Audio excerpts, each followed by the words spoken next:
My YouTube channel science लिटिकल निशा सालवी। तो बच्चों, first video मैं डाल चुकी हूँ अपने नीट 2022 के अकॉर्डिंग कि हमने क्या किया है। सबसे पहले प्रतिरक्षा तंत्र स्टार्ट किया है। हमने देखा हमारे फर्स्ट वीडियो में कि हमारी इम्यूनिटी क्या होती है, कितने टाइप्स की होती है, और उसी के साथ में हमने कुछ बैरियर्स भी डिस्कस कर लिए थे। लेकिन आज अपन सेकेंड पार्ट में पूरा अच्छे से जो है एक एक बैरियर को बहुत ही अच्छी तरीके से डिस्क्राइब करने वाले हैं। सो पहले आप एक बार स्क्रीनशॉट ले लीजिए, क्योंकि हम अब एक एक जो बैरियर्स हैं उसको लेकर के चलेंगे। क्या क्या बैरियर्स हो सकते हैं इन्नेट इम्यूनिटी में, ठीक है। मतलब इन्नेट इम्यूनिटी के लिए ही नहीं बोलेंगे, हम दोनों इम्यून रिस्पॉन्स के अकॉर्डिंग बोलेंगे कि बहुत सारे बैरियर्स होते हैं। जैसे फिजिकल बैरियर, जिसको हमने बोला शारीरिक अवरोध। फिजिकल बैरियर जिसमें क्या होता है, त्वचा होती है, म्यूकस होता है, अभी अपन डिस्कस करेंगे अगेन। शारीरिक स्त्राव यानी कि फिजियोलॉजिकल बैरियर, शारीरिक स्त्राव, कौन कौन से हमारी बॉडी में ऐसे स्त्राव होते हैं, सिक्रीशन होते हैं जो हमें बाहर से आने वाले पैथोजन से हमारी रक्षा करते हैं। ऐसे कौन कौन से केमिकल्स का स्त्राव होता है, स्त्रवण होता है जो कि हमारी रक्षा करते हैं। तो इसमें हम पढ़ेंगे शारीरिक स्त्राव या फिजियोलॉजिकल बैरियर्स में केमिकल्स के बारे में पढ़ेंगे। फाइन। नेक्स्ट है हमारा पूरक तंत्र यानी कॉम्प्लीमेंट पाथवे। क्या होता है, बहुत ही अच्छा, बहुत ही यूजफुल कॉम्प्लीमेंट पाथवे है ये हमारे इम्यून सिस्टम के लिए, जो कि बहुत ही ज्यादा हेल्प करता है बाहर किसी भी पैथोजन को एलिमिनेट करने के साथ साथ फैगोसाइटिक रिएक्शन के अंदर भी हम बात करेंगे, इसके लिए डोंट वरी। फिर आता है हमारा भक्षाणविक अवरोध। भक्षाणविक जैसा कि नाम वैसा काम, यानी कि भक्षण करना, किसी चीज को खा जाना, है ना। जैसे राक्षस नहीं होते बड़े बड़े, मैं तुझे खा जाऊंगा। तो ये क्या करती है, हमारी सेल्स जो होती, इम्यून सेल्स जो होती हैं, वो हमारे क्या करती है, फैगोसाइटिक रिएक्शन का कार्य करती है, फैगोसाइटोसिस करती है, और जो पैथोजेंस होते हैं जो हमारी बॉडी के लिए अच्छे नहीं होते हैं उसको क्या करती है, बाहर की तरफ एलिमिनेट कर देती है। क्लियर। फिर हम बोल रहे हैं प्रदाह अवरोध। प्रदाह अवरोध का मतलब होता है इन्फ्लेमेटरी, ठीक है। इन्फ्लेमेटरी यानी कि साइटोकाइनिन बैरियर। इन्फ्लेमेटरी यानी कि इन्फ्लेमेशन हो जाना, जैसे कि आप कहते हैं रेड रेड चकते हो जाना, या फिर हम कहते हैं स्वेलिंग आ जाना, सूजन आ जाना, कहीं पर खुजली, रैश हो जाना। वो जो बैरियर्स होते हैं वो किस में आते हैं, इन्फ्लामेटरी साइटोकाइन्स बैरियर्स होते हैं। क्लियर। एक बार आप स्क्रीनशॉट ले लो, आगे अपन वन बाय वन चलने वाले हैं किसमें क्या प्रोसेस होता है। क्लियर। चलो स्टार्ट करते हैं। पहला,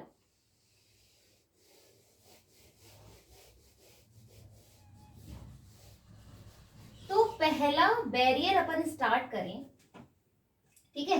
पहला बैरियर स्टार्ट करें तो पहला है हमारा त्वचा, या हम इसको इंग्लिश में कहें तो स्किन, ठीक है। स्किन हमने कल जो वीडियो डाला है, अपन ने अपलोड किया है, उस वीडियो में हमने क्या बताया कि भाई जो स्किन होती है, त्वचा होती है, वो क्या करती है, एक जो खेत होता है उसके बाहर जो बाड़ लगी होती है कांटों की, उसी तरीके से हमारी बॉडी की डिफरेंट काइंड ऑफ पैथोजन से रक्षा करती है। क्यों करती है, क्योंकि जो त्वचा है बच्चों, है ना, हम कहते हैं उपकला होती है ना, 2 लेयर से बनकर बनी हुई होती है। बेसिकली 2 यहाँ पर परतें होती हैं। एक परत जो होती है ना, जो एक परत होती है उसको अपन कहते हैं एपिडर्मिस, एपिडर्मिस, और दूसरी होती है डर्मिस, है ना। 2 तरह की परतें पाई जाती है हमारी त्वचा में। वैसे तो बहुत सारी होती है, लेकिन जो हमारी प्रतिरक्षा तंत्र में हमें हेल्प कर रही है उसके बारे में अभी अपन बात कर रहे हैं। एपिडर्मिस और डर्मिस। एपिडर्मिस जो होती है, जो बाहर की जो त्वचा तुम्हें दिख रही है अभी, है ना, बाहर की जो त्वचा दिख रही है ये थोड़ी सी रफ सी होती है, मतलब ऐसे सॉफ्ट भी हम बोलते हैं, लेकिन रफ इसलिए होती है क्योंकि इसमें क्या होता है, एक मतलब एक हम बोल सकते हैं कॉम्पोनेंट होता है जिसको हम बोलते हैं केराटिन, ठीक है। केराटिन, ये जो केराटिन है बेटा, ये एक तरह का डेड प्रोटीन होता है। कैसा बोलता है अपन इसको, मृत प्रोटीन भी बोलते हैं, या हम इसको बोलते हैं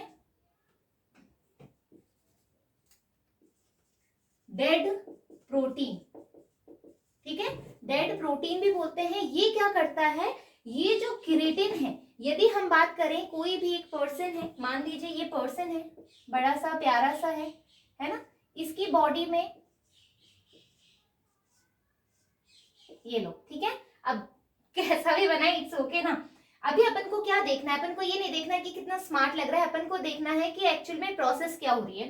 तो मान लो ये कोई एक पैथोजन है जो इसकी बॉडी में आना चाहता है, हा हा हा हा, मैं तेरी बॉडी में आना चाहता हूं, तो भाई आ गया। अब ये बाहर जो इसकी त्वचा है, सीधा ये यहाँ पर कहां पर गया, एपिडर्मिस पे गया। एपिडर्मिस पे इसको क्या मिला, केराटिन मिला।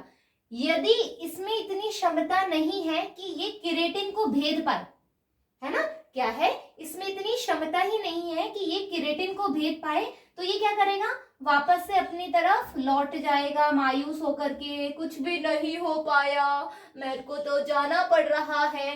तो क्या करेगा, ये चला जाएगा। क्यों, क्योंकि ये केराटिन जो डेड प्रोटीन था, हमारा जो मृत प्रोटीन था, इसको भेद ही नहीं पाया। Clear that. अब है डर्मिस। डर्मिस जो होती है, इसमें कुछ वसा ग्रंथियां पाई जाती है ना, वसा ग्रंथियां, वसा ग्रंथियां पसीने की, जहां से पसीना निकलता है, पसीना ग्रंथियां, ठीक है। ये जो स्वेट ग्लैंड्स जो होती हैं या फेट ग्लैंड जो होती हैं, वो ग्रंथियां जो है यहाँ पर प्रेजेंट होती है, किसमें, डर्मिस में, ठीक है। जैसे हम बात करें तो इस तरीके की, ये इस तरीके से अपने यूं हेयर निकले हुए होते हैं, और यहाँ पर कुछ ग्लैंड्स होते हैं, सेबेशियस ग्लैंड, कुछ वसा जो ग्रंथियां होती है वो होती है। ये वसा ग्रंथियां कुछ मतलब सिक्रीट करती है, जिसको हम कहते हैं सीबम, ठीक है। सीबम ग्लैंड्स भी बोलते हैं इसको, सीबम ग्लैंड, हिंदी में लिख दूं, सीबम ग्रंथि इसको हम कहते हैं, क्या कहते हैं, सीबम ग्रंथि। ये जो सीबम ग्रंथि है, ये क्या करती है, इसमें कुछ अम्ल पाए जाते हैं, ठीक है। इस सीबम ग्लैंड के आसपास कुछ अम्ल का सिक्रीशन होता है, स्त्रवण होता है ना। क्या क्या स्त्रवण होता है, अब इस जो हमारा जो हाथ में हमने बनाया, एक बंदा बनाया, इसको मैं हटा रही हूं, ये लो, हटा दिया। अब हमने बोला यहां से तुम्हें दिख रहा है, एक बार ये ऐसे गंदा सा नहीं लग रहा, सीबम।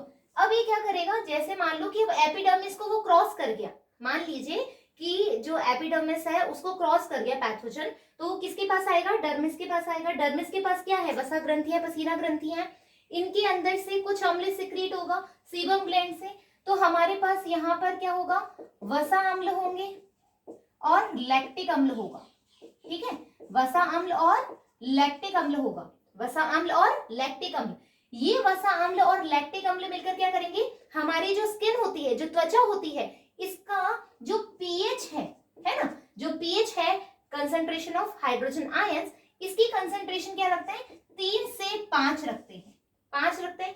इसकी वजह से क्या होता है, जो भी पैथोजन हमारे पास आने लगता है वो बाहर से ही किल हो जाता है। क्यों, क्योंकि ये जो पीएच है, यहाँ पर मोस्टली जो पैथोजेंस होते हैं वो सरवाइव नहीं कर पाते, जीवित नहीं रह पाते। तो हमने क्या बात करी, पहली इसकी बात करी हमने त्वचा की। त्वचा हमारे लिए क्या है, फर्स्ट लाइन ऑफ डिफेंस का कार्य भी करते हैं। तो मैं लिख दूं, यहां लिख देती हूं,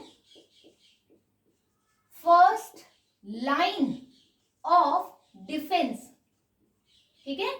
फर्स्ट लाइन ऑफ डिफेंस का कार्य करते हैं, यानी कि जो प्रथम पंक्ति होती है सुरक्षा की, जैसे कि आपने पहले राजा महाराजा की लड़ाइयां देखी होगी, तो प्रथम पंक्ति, दूसरी पंक्ति, तीसरी पंक्ति, ऐसा होता है। जैसे पहले पहले जो बहुत ऐसे सैनिक होते हैं, फिर उसके बाद और बलशाली, फिर उसके बाद और, क्यों, क्योंकि राजा होता है, राजा के आसपास बहुत बलशाली सैनिक होते हैं, फिर उसके बाद थोड़े कम, फिर थोड़े कम। तो जो फर्स्ट लाइन ऑफ डिफेंस होती है, वहां के जो सैनिक होते हैं वो युद्ध करने में पूरक होते हैं, पूर्ण होते हैं। तो वैसे ही हमारी स्किन क्या है, पहला अटैचमेंट किससे होगा, इस वाली से, है ना, इस वाली से अटैचमेंट होगा तभी तो बॉडी के अंदर जाएगा, एम आई राइट। तो ये क्या है, हमारी फर्स्ट लाइन ऑफ डिफेंस है। तो हम क्या बोलते हैं, त्वचा क्या है, हमारी पहली पंक्ति है जहां से कोई भी पैथोजन लड़ाई करता है, हमारी बॉडी सुरक्षा करती है। इम्यून सिस्टम में फर्स्ट लाइन ऑफ डिफेंस कौन है, फिजिकल बैरियर की त्वचा है। क्लियर, बात समझ में आ गई। तो यहाँ पर अपन ने क्या क्या चीजें देखी, वापस से रिपीट कर रही हूँ। त्वचा देखा किसमें, शारीरिक अवरोध में, फिजिकल बैरियर में त्वचा क्या है, फर्स्ट लाइन ऑफ डिफेंस है। जैसे बहुत सारे सैनिक बना दूं, बहुत सारे सैनिक बना दूं, लो सैनिक बना दिए, ठीक है। इनके पास भाला भी है, ये ढाल भी है और भाला भी है, ढाल भी है भाला भी है, ढाल भी है भाला है। तो ये काम कौन कर रहा है, हमारी त्वचा कर रही है। दूसरा हमने बोला कि जो त्वचा है उसमें दो परतें पाई जाती है बेसिकली, जो हमारे इम्यून सिस्टम में हेल्प करती है। एपिडर्मिस, इस पर केराटिन का लेपन होता है, डेड प्रोटीन होता है, डेड स्किन कहलाती है ये, जिसकी वजह से जो पैथोजन है वो हमारी बॉडी में एंट्री नहीं ले सकते, पहली बात। दूसरी बात हमने डर्मिस की करी, इसमें वसा ग्रंथि होती है, तेलीय ग्रंथि, पसीना ग्रंथियां होती है जहां से पसीना निकलता है।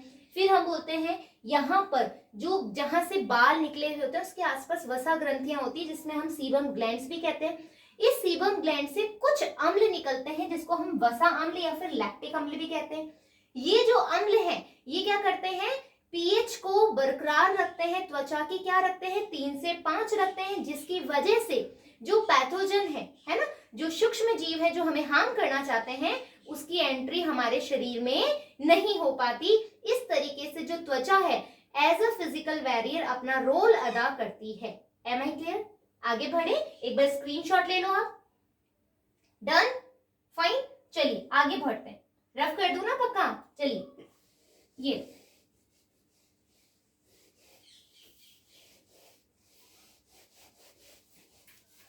अब अपन देख रहे हैं म्यूकस, सेकेंड वन, ये अपना हो गया। म्यूकस अपन देख रहे हैं, म्यूकस मेम्ब्रेन अपन देख रहे हैं। तो म्यूकस मेम्ब्रेन की अपन बात करें, म्यूकस झिल्ली, ठीक है, म्यूकस झिल्ली की अपन बात करें तो म्यूकस झिल्ली कैसी होगी, एक तो पहली बात है चिपचिपी सी होगी, ठीक है, चिपचिपी सी होगी, थोड़ी सी गाढ़ी सी होगी। क्यों होगी ये चिपचिपी, क्यों होगी गाढ़ी? क्योंकि देखो यदि कोई गाढ़ी चीज होगी तो इसमें यदि कोई माइक्रो ऑर्गेनिज्म है तो ये आकर के इसमें फंस जाएगा और वो आगे की तरफ नहीं बढ़ पाएगा, इसलिए ये चिपचिपी और गाढ़ी होती है। पहली बात आई बात समझ में, चिपचिपी और गाढ़ी है। फिर हमने क्या बोला, हमने क्या बोला, देखो चिपचिपी और गाढ़ी तो बोल दिया, अब म्यूकस मेम्ब्रेन कहाँ कहाँ प्रेजेंट होती है, कहाँ कहाँ प्रेजेंट होती है? तो मैंने आपको जो हमारा प्रीवियस वीडियोस में मैंने बताया था कि एक चिपचिपा सा पदार्थ हमारे नोज में होता है, एक सिक्रेशन होता है, नाजल सिक्रेशन हम जिसको कहते हैं, रनिंग नोज होती है जब अपन को कोल्ड कफ हो जाता है, हमें कोई एलर्जन रिएक्शन होती है तब भी हमारे जैसे स्नीजिंग आना, छींके आना, सॉरी हिंदी में बोलती हूँ, छींके आना, जैसे कोई भी हमें एलर्जी हो जाती है तब, ठीक है, जैसे पोलन ग्रेन से हो जाती है, जैसे नहीं होती बसंत ऋतु में जब बहुत सारे वो छोटे छोटे से एकदम कीड़े से होते हैं जिसको हम पोलन्स कहते हैं, उसकी वजह से भी हमें क्या होती है, इन्फेक्शन होने के चांसेस हो जाते हैं। अस्थमैटिक जो पर्सन होते हैं जिनको अस्थमा होता है उनको, ठीक है। तो चिपचिपी और गाढ़ी होती है, वो क्या करती है, मतलब हमारी बॉडी में इंट्रैक्ट करने का कार्य करती है। जैसे नोज के जरिए कोई जाएगा तो वो हमारे नाजल सिक्रेशन में जो म्यूकस है वहां पर इंट्रैक्ट हो जाएगा, मुंह के द्वारा जाएगा तो मुंह में हो जाएगा। और एक और बात हमने कल भी करी थी, ये कल इन द सेंस है कि प्रीवियस वीडियो, देखो कल का मतलब समझ जाया करो तुम लोग, ठीक है। ये एक बंदा है, ठीक है, इसने कुछ खाया और इसके खाने में कौन था, माइक्रो ऑर्गेनिज्म। हा हा हा हा, अब तो मैं मुंह के जरिए जाऊंगा, तो ये इसमें जाना चाह रहा था, ठीक है। यहां पर आपको पता है ये हमारे लंग्स हो गए, लंग्स हो गए, इस तरीके से बना दूं। यहां पर इसकी ये ट्रैकिया हो गई, ये हमारी ईसोफेगस हो गई, दोनों एक साथ ही तो मिले हुए होते हैं। यहां पर जो होता है इधर की तरफ, जब इसका डाइजेस्टिव सिस्टम शुरू हो जाता है, डाइजेस्टिव सिस्टम शुरू होता है यानी कि पाचन तंत्र, पाचन तंत्र में यहां पर एक पॉइंट होता है, यहां पर इस तरीके से, इसको हम कहते हैं ग्लोबलेट सेल, ठीक है, गॉबलेट सेल, ग्लोबलेट नहीं, गॉबलेट सेल्स होती हैं। ये ग्लोबलेट सेल क्या करती हैं, म्यूकस को सिक्रीट करती है, म्यूकस का स्त्राव करती है, और ये म्यूकस यहां से बढ़ता है, यहां से बढ़ता है, यहां से बढ़ता है, या तो वो नोज की तरफ जाएगा या फिर वो यहां पर इकट्ठा हो जाएगा, और इसकी वजह से ये माइक्रो ऑर्गेनिज्म जो है वो हमारे अंदर डायफ्राम से नीचे जा ही नहीं पाएगा। Is that clear? आई बात समझ में? क्या हो रहा है कि अब आगे ये जा ही नहीं पाएगा, यहां तक समझ में आ गया। म्यूकस मेम्ब्रेन, इसके अलावा क्या होता है, सीलिया, है ना, झिल्ली के अलावा हमारे पास क्या होते हैं, सीलिया होते हैं। सीलिया क्या होता है, सीलिया कुछ इस तरीके से रोम होते हैं, इस तरीके से, है ना, बहुत छोटे छोटे आकार के इस तरीके से रोम होते हैं। ये क्या करते हैं, ये भी किसी चीज को रोकने के लिए, जैसे हमारी क्या होते हैं डाइजेस्टिव सिस्टम में जो हमारे ये ट्रैकिया होता है ना, उसके अंदर सीलिया प्रेजेंट होते हैं। ये सीलिया भी क्या करते हैं, माइक्रो ऑर्गेनिज्म, मान लो माइक्रो ऑर्गेनिज्म को फंसा लेते हैं तो ये यहाँ पर इसको रोक लेते हैं। क्यों, क्योंकि म्यूकस बढ़ जाता है, म्यूकस बढ़ जाता है तो यहाँ इसको इंट्रैप्ट कर लेते हैं, रोक लेते हैं। इस तरीके से जो हमारा शारीरिक अवरोध है, फिजिकल बैरियर है, it's complete now. Clear that, समझ में आ रहा है क्लियर कि कैसे जो है म्यूकस स्त्राव या म्यूकस मेम्ब्रेन हमारी बॉडी में पैथोजन को आने से रोकती है। क्लियर, चलिए आगे बढ़े। तो फर्स्ट जो बैरियर है हमारा वो कंप्लीट हो गया है, ठीक है, फर्स्ट बैरियर हमारा कंप्लीट हो गया है। अब देखो सेकंड वन, सेकंड बैरियर जो है वो है फिजियोलॉजिकल, फिजियोलॉजिकल या फिजियोलॉजिकल, जो भी आप बोलना चाहें, फिजियोलॉजिकल, फिजियोलॉजिकल बैरियर, ठीक है, फिजियोलॉजिकल बैरियर। अब क्या होगा, फिजियोलॉजिकल यानी कि यहां पर जो है वो केमिकल, कोई ना कोई रसायन का स्त्रवण होगा, यानी कि जो हमारे जैसे फिजिकल बैरियर था, शारीरिक की जो है, अब वो कोई केमिकल रिलीज करेंगे। कैसे, जैसे हम बोले हमारे आंसू, है ना, हमारे जो टीयर्स होते हैं, टीयर्स के अंदर क्या होता है, एक एंजाइम होता है। कौन सा एंजाइम होता है, लाइसोजाइम, ठीक है, क्या बोलते हैं इसको, लाइसो, एक मिनट, लाइसोजाइम जो है एक एंजाइम होता है। ये लाइसो एंजाइम क्या करता है, अपघटन का कार्य करता है। अपघटन बोले तो लाइसिस का कार्य करता है, अपघटित कर देता है। मान लो कि हमारी ये आंखें सुंदर सी आईज बना दूंगी मैं, एकदम ब्यूटीफुल, ये देखो, ये देखो कितनी सुंदर सी आंखें बनी है, ठीक है, ये सुंदर सी आंखें बनी है। अब इस सुंदर सी आंखों में क्या चला गया, कुछ भी पतंगा सा चला गया, कोई पैथोजन चला गया, ये देखो इस तरह का कोई पैथोजन चला गया। जल्दी से हमारी आंखों से क्या बहने लगेंगे, आंसू, टीयर्स आने लगेंगे। इस टीयर्स में क्या है बेटा, लाइसोजाइम है, जो ये पैथोजन गया है, कोई भी हमारी बॉडी में पतंगा गया है आंखों के जरिए, तो ये आंसुओं के जरिए अपघटित होकर के बाहर निकल जाएगा। आ गई बात समझ में। दूसरा हम बोल रहे हैं हमारी स्लाइवा, है ना, यानी कि लार के अंदर भी सेम हमारा क्या होता है, लाइसोजाइम प्रेजेंट होते हैं। ये लाइसोजाइम क्या करते हैं, जैसे ही माउथ में जाएगा, जैसे आपको पता है कि कोई भी चीज जैसे आप आंखों के जरिए जाता है तो आंसू के बाहर निकल जाता है, लेकिन जब मुंह में जाता है तो म्यूकस क्रिएट होता है, लार बनने लगती है, और जो लार होती है वो क्या करती है, कोई भी पैथोजन का अपघटन करना स्टार्ट कर देती है। यहां तक समझ में आया, स्टार्ट कर देती है। तो इस तरीके से हमने क्या बोला, फिजियोलॉजिकल बैरियर काम करता है। थर्ड वाले पे चलते हैं, मोस्ट इंपॉर्टेंट, ठीक है,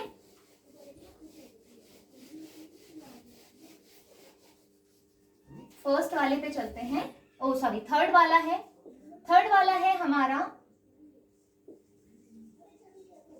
सेल्यूलर बैरियर, है ना, जिसको हमने क्या बोला था, भक्षाणु अवरोधी, भक्षाणु गलत लिखा है ना मैंने, ऐसा कुछ होगा, है ना, भक्षाणु यानी कि फैगोसाइटिक रिएक्शंस होंगी। अब क्या होगा, यहाँ पर कौन कौन सी जो कोशिकाएं हैं वो हमें क्या करेगी, हेल्प करेगी हमारी बॉडी में इम्यून रिस्पॉन्स लाने के लिए, या हमारी बॉडी में पैथोजन से हमें बचाने के लिए हेल्प करेगी। Clear that. तो भक्षाणु अवरोधी जो है कौन कौन सी कोशिकाएं होती है, तो सबसे पहले हम बात करते हैं न्यूट्रोफिल की, ठीक है, न्यूट्रोफिल की बात करते हैं, न्यूट्रोफिल्स की बात करते हैं, लिख दूं न्यूट्रोफिल के बाद में हम बात करते हैं मैक्रोफाजेस, फिर हम बात करें इधर महाभक्षाणु जिसको हम कहते हैं महाभक्षाणु, फिर हम तीसरी बात करें तो हमारे पास आ जाती है डेंड्रियाटिक सेल, डेंड्रियाटिक कोशिका,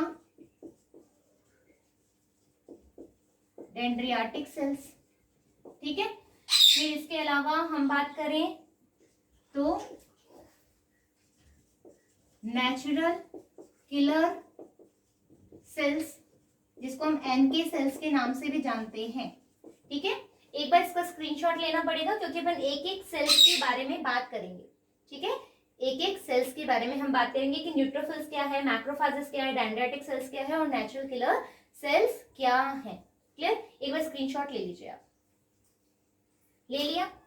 अब अपन चलेंगे न्यूट्रोफिल्स की तरफ।